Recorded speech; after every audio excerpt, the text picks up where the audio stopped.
أعوذ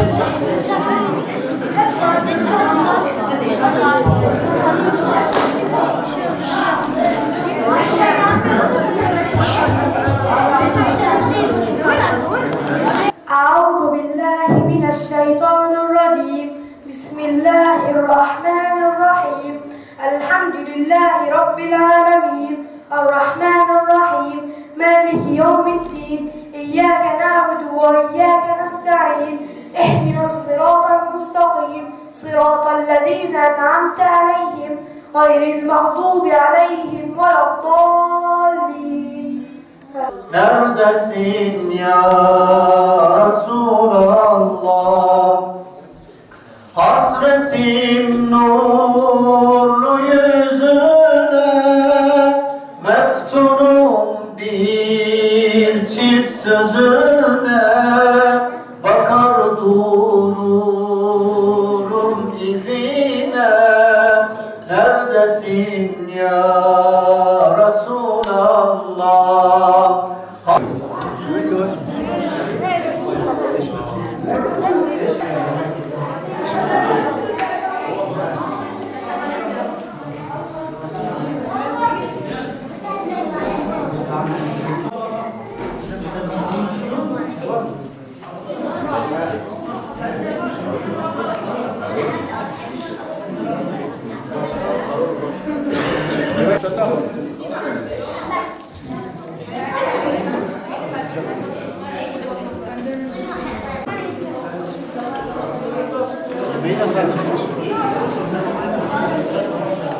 Adıyaman İl Müftülüğü Gençlik Koordinatörlüğü olarak yaklaşık bir yıl önce Diyanet İşleri Başkanlığı'nın tüm il ve ilçelerde kurmuş olduğu bu koordinatörlükle beraber bir yıl içerisinde Adıyaman'da gençliğe yönelik ne tür çalışma varsa bunları organize edip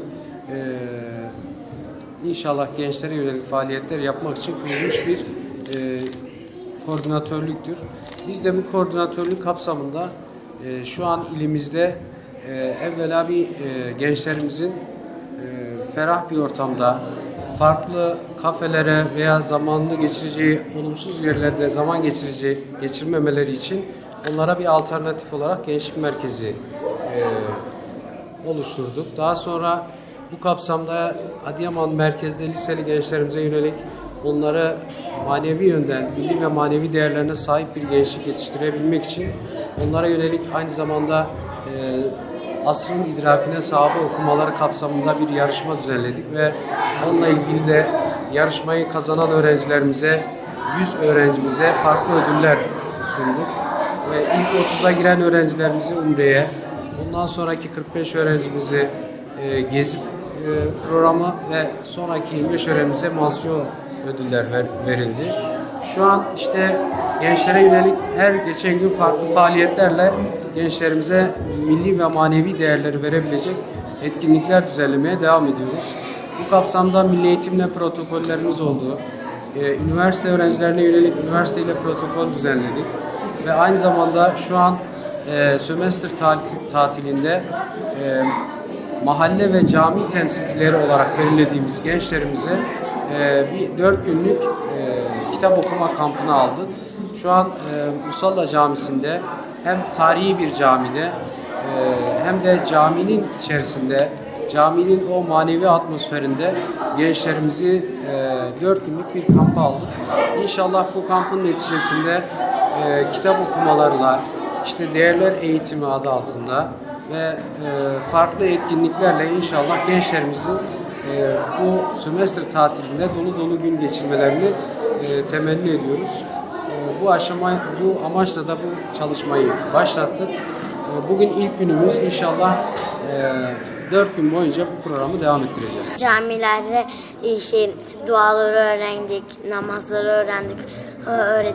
Hocamız bize öğretti peygamberlerimizi, nasıl sevgimizi, peygamberler sevgimizi, Allah'ı nasıl sevmemizi, sonra bizi tanıtmamızı.